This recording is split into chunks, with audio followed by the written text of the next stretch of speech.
I'll be the first to admit that the Quran contains peaceful teachings.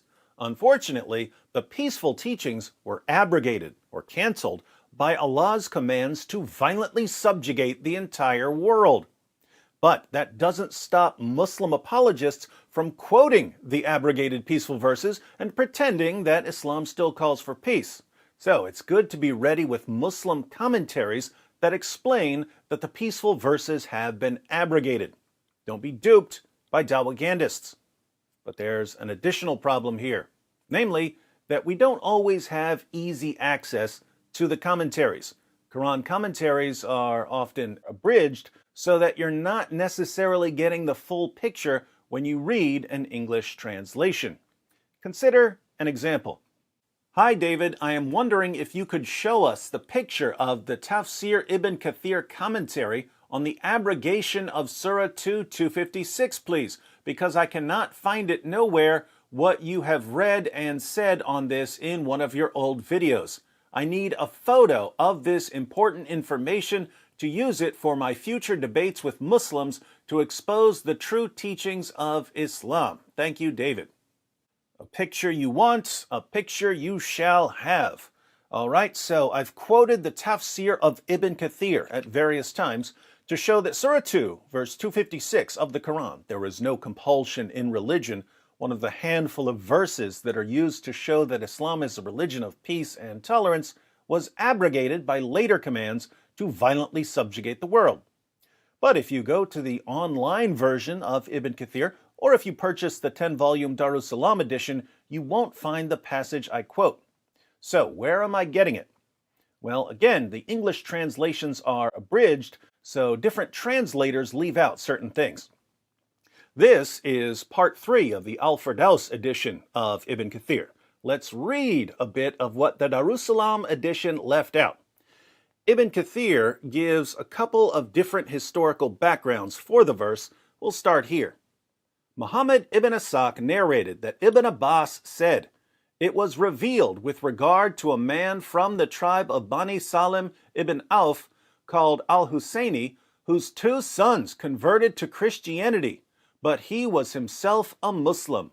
He told the Prophet, 'Shall I force them to embrace Islam? They insist on Christianity.' Hence, Allah revealed this verse."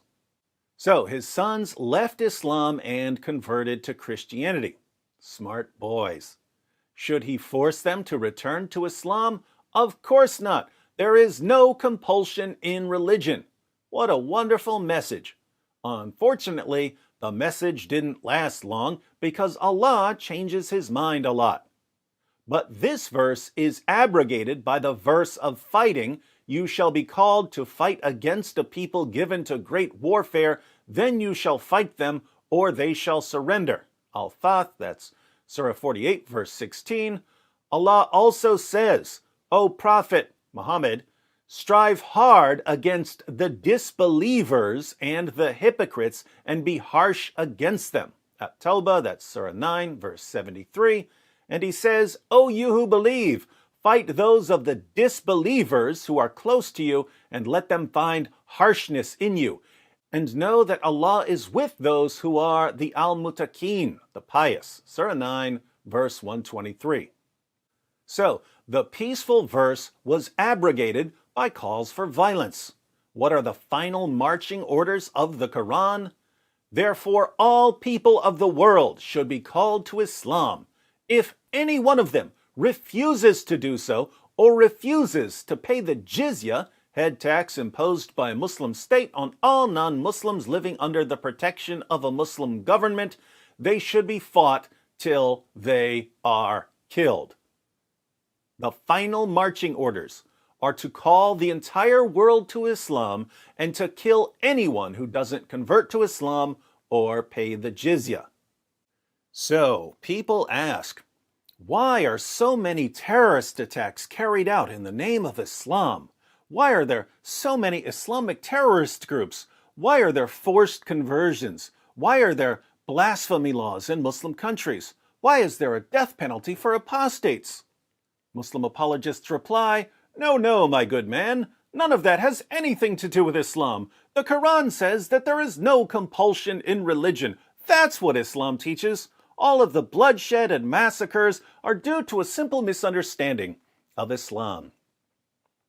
Unfortunately for Muslim apologists, their own sources say that the peaceful teachings were revealed in certain situations and that they only applied in certain circumstances.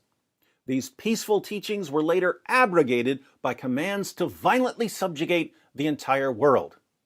So, James, you can add that passage to your collection. I'll put the passage up on the screen without any underlining so you can take some screenshots.